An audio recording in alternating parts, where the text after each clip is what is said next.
bem direcionada.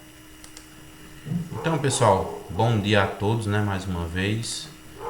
Hoje especificamente nós vamos falar do nosso assunto aí, resgate e salvamento aquático, né, como eu citei anteriormente, só que não estava sendo gravado ainda. Essa aula ela vai ter aí dois momentos, né? Então nesse primeiro momento vai ser essa aula, no segundo momento vai ser o vídeo gravado que eu vou estar lançando lá, que é referente à aula da nossa semana passada, tá? Então, tudo que a gente vai estar falando hoje sobre resgate, salvamento aquático, por enquanto é tudo numa base bastante conceitual, né? Não tivemos ainda a oportunidade da vivência prática, ok? Mas a partir disso aí, nas próximas aulas, possivelmente dependendo da situação, nós vamos estar tendo oportunidade de presenciar essa prática, beleza? 2 segundos aqui só para dar uma maquiada na bagunça. Bom. Beleza, Kleber. Então vamos lá. Sim, inicialmente eu sempre gosto de colocar essas imagens para vocês verem que todo o conteúdo que foi elaborado, tudo que nós estamos falando aqui, ela vem de conceitos, e é claro, esses conceitos são baseados em estudos, trabalhos, bem como em algumas sociedades. Essa daqui que eu deixei, por mais que não esteja tão boa a imagem, mas se você digitar no Google Sobrasa, que é a Sociedade Brasileira de Resgate Aquático, né? E a IBRAPA, né, que é a Sociedade, o Instituto Brasileiro de APH, Atendimento Pré-Hospitalar, são dois institutos que colocam muito essa questão aí do salvamento e resgate, né? No caso a Sobrasa especificamente aí do salvamento e resgate aquático, tá? Salvamento aquático especificamente, e a EBRA é do atendimento pré-hospitalar. Só que como nós estamos falando de salvamento e resgate, nós não podemos diferenciar, tá? Tem que ter essas duas junções aí do atendimento pré-hospitalar, bem como do salvamento e do resgate, que são as técnicas, ok? Então vamos lá. Então quais são os objetivos dessa nossa aula de hoje, tá? Identificar as fases e os tipos de salvamento aquático. A gente vai identificar que cada um desses aspectos possui uma fase específica e ela é desenvolvida como uma técnica específica também, tá? Aqui, como eu disse para vocês, essa parte aqui dos que estiverem em vermelho vão estar na nossa aula gravada, que é conceituar os acidentes na água e o afogamento, de modo a estabelecer a diferença entre o tipo, o mecanismo e a gravidade do afogado, ok? E entender todo o processo fisiopatológico do afogamento, conforme o grau do afogado, tá? Então, esses aqui são aspectos que vão ficar para a segunda parte da nossa aula. Nessa nossa aula, primeiro e último objetivo, a gente vai tentar se aproximar o máximo possível de concluir eles. Executar os fundamentos da natação utilitária como base específica da prática das fases e dos tipos de salvamento aquático. É claro, tudo numa base bastante conceitual, porque nós não estamos no momento de prática, ok? Beleza, Cleber. Algumas estatísticas de afogamento, né? Nós não podemos falar de resgate e salvamento aquático sem também entender a necessidade do desenvolvimento dessas técnicas e como empregá-las a partir do que? De estatísticas de afogamento. O que é que acontece muito? Atualmente, né, aqui no Brasil, anualmente mais de 500 mil pessoas são vítimas fatais de afogamento, tá? Isso é uma estatística. Mais de 100 milhões de crianças entre 0 e 14 anos de idade são internadas, tá? São internadas.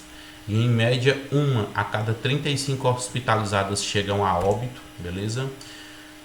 Diga-se de passagem, dá para entender bem aqui esse terceiro ponto, né? O sexo masculino morre 2 vezes mais que o feminino. Isso aqui, os homens pouco se cuidam, pouco se importam e também se colocam em muito risco em algumas situações.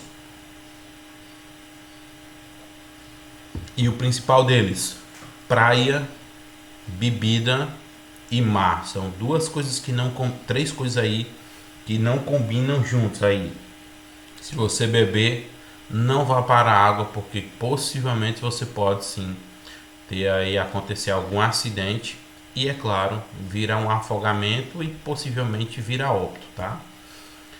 Segunda causa de morte, né, nos países subdesenvolvidos. Então isso aqui é uma estatística bem geral, tá?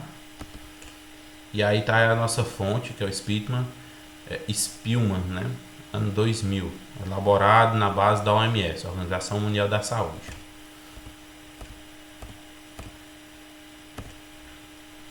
Vamos aqui falar um pouquinho sobre conceitos de salvamento aquático. Então, o que é o salvamento aquático? Entendam da seguinte forma: todo e qualquer salvamento realizado... Desculpa, pessoal. Todo e qualquer salvamento realizado no meio líquido, né? Seja lagos, rios, mares, piscinas, açudes. Então, o que eu vou estar falando até mesmo para vocês vai ter uma base bem conceitual e inicial do salvamento, que pode ser utilizado para açudes, para mares, rios e lagos, tá? Porque é o contato muito com a natureza, assim. E depois, numa parte final, a gente vai estar falando sobre as piscinas, que, diga-se de passagem, é um ambiente controlado, tá? Então, todo e qualquer salvamento realizado no meio líquido, em qualquer um desses aspectos aí, seja ou não realizado por algum especialista da área de salvamento e resgate, com ou sem o apoio de equipamentos específicos, conceitua-se como o salvamento aquático, tá? Beleza, fases do salvamento aquático. Nós temos aí a primeira fase, que é o aviso ou a observação, tá? Sempre nas próximas, os próximos slides eu fui tentando colocar para vocês observarem, né? Algumas imagens que façam essa identificação. O que é o aviso ou a observação? Geralmente em todas as praias, como vocês já devem ter identificado, ou algumas que vocês foram, e também tem praias que não tem lá aquela barraquinha que são dos especialistas, né? Do pessoal que realiza salvamento aquático, geralmente bombeiros civis ou então um pessoal especializado ou treinado na área. Então, o aviso e a observação começa-se a partir do momento do acionamento do salvamento ou do resgatista. No caso, você vai lá na barraquinha, tem uma pessoa se afogando, e esse aviso vem predisposto do aspecto da observação, que essa observação é uma avaliação das condições em que a pessoa está se afogando, tá? Nessa nossa aula eu não coloquei algumas imagens para a gente poder ver das praias, mas na nossa aula gravada eu vou colocar que esse aspecto tanto de aviso e observação vem também de compreensão das marés. Não sei se vocês já ouviram falar, né, principalmente nesse estudo das correntes marítimas. Nós temos lá a praia, tem todo o oceano, né? E aí nós temos correntes marítimas que chegam à praia, são as ondas. Bem como, se essa onda chega, ela tem que voltar. Então tem o aspecto que a gente chama de vala. Essa vala nas praias, né, é o retorno das correntes marítimas para onde? Para o mar. Kleber, como é que eu identifico isso aqui? Geralmente, numa visão um pouco superior, são as regiões mais escurecidas da praia e que as ondas não quebram, tá? Essa parte aqui, ela é limpa, porque é quando a onda quebra, há o retorno da corrente. Então, até nisso, principalmente os banhistas têm que tomar cuidado quando forem entrar no mar, porque se você entrar aqui, muito facilmente, você vai ser levado para onde? Para o alto mar, por conta do retorno dessas correntes, tá? E é claro, lutar contra essas correntes é muito difícil, tá? No caso, a pessoa que entrar numa vala dessa, ela vai ter dificuldade de chegar sim à praia, porque é um retorno de uma maré, né? É a água, e nós não conseguimos nadar com tanta eficiência contra a maré para poder retornar à praia. Então, algumas dicas que a gente pode até empregar. O primeiro aspecto é a observação. Aonde você vai tomar banho, vai para uma praia, observe um pouquinho a praia. Se você observa que em algum local não está quebrando a onda, que é quando ela vem e quebra, fica aquele espaço, ali é o local mais perigoso. Tem pessoas que dizem, vamos tomar banho ali que está quietinho, que não oferece perigo. Ao contrário, ali é o local mais perigoso porque a facilidade de você entrar na água e ser jogado para o alto mar é muito mais rápida, porque a água vai estar ali empurrando, ela vai estar retornando, né, para o oceano. Em si, numa situação dessa, nunca nade contra. Se você tem um aspecto da vala, muito mais fácil você nadar a favor dela, fazendo um direcionamento diagonal, até chegar no momento que você vai ter o acompanhamento, ou seja, o partimento dessa vala. Você vai sair do retorno da maré e você vai entrar numa corrente de maré, ou seja, sendo agora jogado em direção à praia.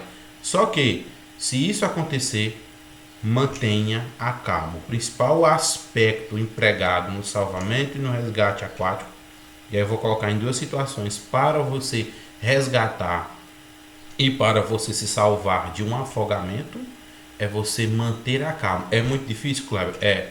Na maioria das vezes a pessoa já se descontrola, já se agonia, tá? Quer buscar algum canto para segurar. Se tiver com uma pessoa também que esteja na mesma situação, sobe em cima dela, e aí tem algumas questões que a gente vai discutir sobre o salvamento também, como driblar, né, essa possível tentativa dele de se salvar e afogar os dois, né?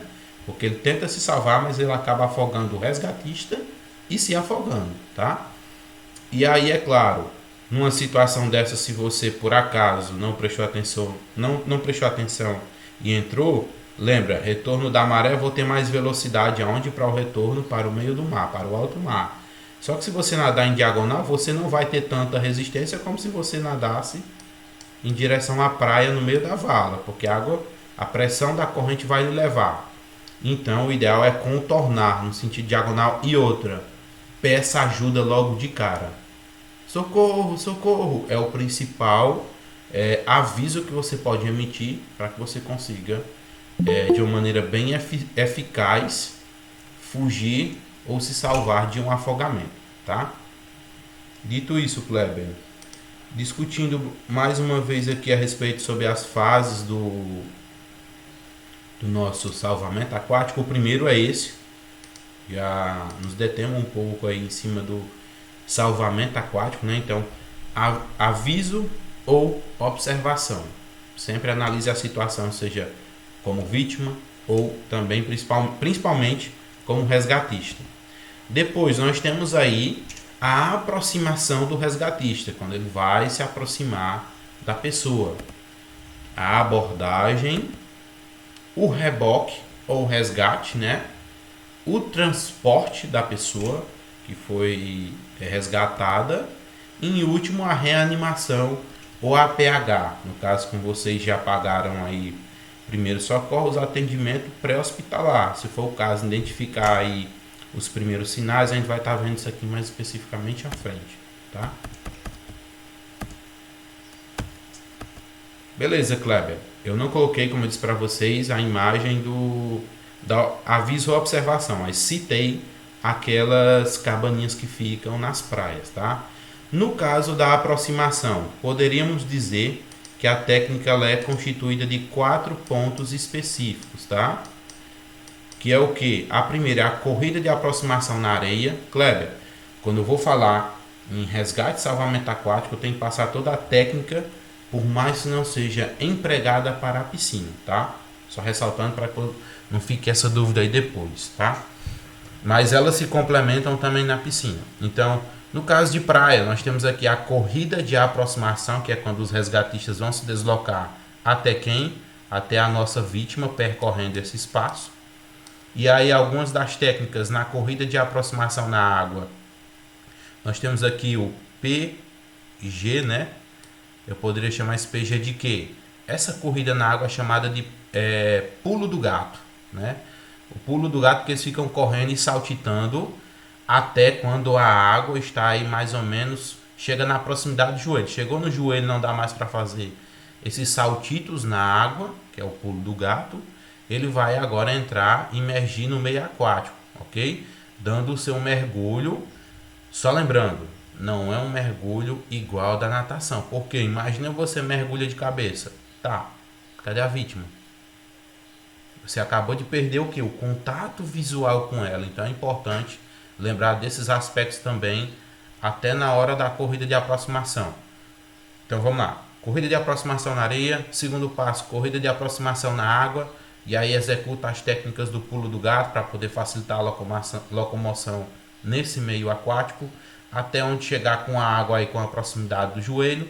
E aí você não vai conseguir mais se deslocar com eficiência, e a melhor maneira de se aproximar da vítima será agora nadando.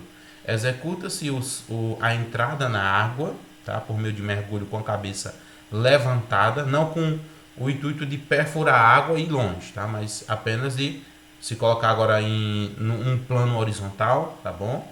Para se deslocar até a vítima.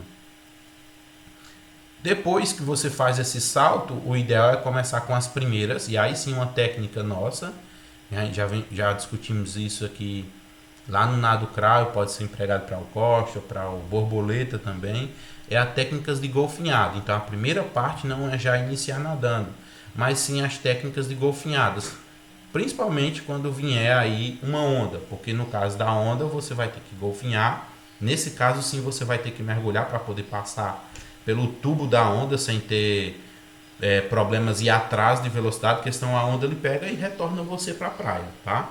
É claro, não com essa mesma intensidade, mas atrasa a chegada até a vítima. E depois nós temos o nado de aproximação, tá? E esse nado de aproximação nós vamos ver num vídeo bem básico, que acontece da mesma maneira que na piscina também. É claro, na piscina muito mais fácil, porque a água ela é muito mais límpida, você consegue enxergar com mais facilidade, tá? E é claro, quando você pode ficar aqui uma dúvida para que a gente possa complementar, isso aqui no vídeo eu já especifico, tá? Quando você chega na vítima, a primeira coisa é manter esse contato, tá? Vocal, você falar para a vítima, entrar em contato com ela, tentar acalmar, dizer: meu nome é Kleber, sou resgatista, estou aqui para lhe salvar, tá? De uma maneira audível, para que ela possa ter essa compreensão. O resgate, quando for fazer esse nado de aproximação e o resgate em si, nós podemos fazer dois tipos de resgates, que é o resgate simples, né? E o resgate com equipamentos, tá? O resgate simples às vezes é só um resgatista, ok? E o resgate com equipamento pode ser o resgatista com equipamento ou então até dois resgatistas, tá? E aí vários são os tipos de equipamentos que podem ser utilizados. Pode ser utilizado uma boia, pode ser utilizado um colete salva-vidas, pode ser utilizado um espaguete, uma prancha, tá? E no caso aí, por exemplo, quando é o resgate com equipamentos, geralmente que é equipamentos com duas pessoas, um dos principais equipamentos utilizados é a questão do cabo, né? Que no caso dos dois resgatistas, né? Um se aproxima, faz a amarração da vítima, faz toda a manobra lá do levantamento da pessoa para poder manter ela com as vias aéreas superiores fora da lâmina d'água, para não estar ingerindo água do mar. E aí na nossa próxima aula a gente vai ver os tipos de afogamentos com referência à água doce e água salgada. Cada uma delas tem seus prejuízos, ok? Dito isso, quando há essa amarração, nós vamos ter o reboque. Então, um resgatista vai nadando, rebocando, né? Muitas das vezes ele tem o ganchinho lá no seu colete salva-vidas, que facilita mais só fazer a troca de um resgatista para outro para poder se um cansar.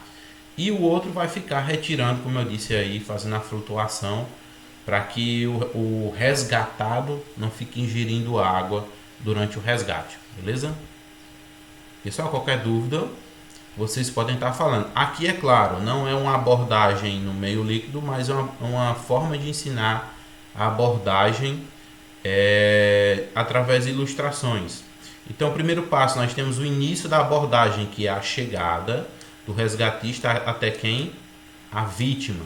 Quando chega, nós temos várias técnicas que nos ajudam a fazer o resgate. A principal delas, você não vai chegar e fazer o resgate nessa pessoa de frente a frente. Por que, Kleber? Como eu disse, A pessoa está se afogando. Só um segundo.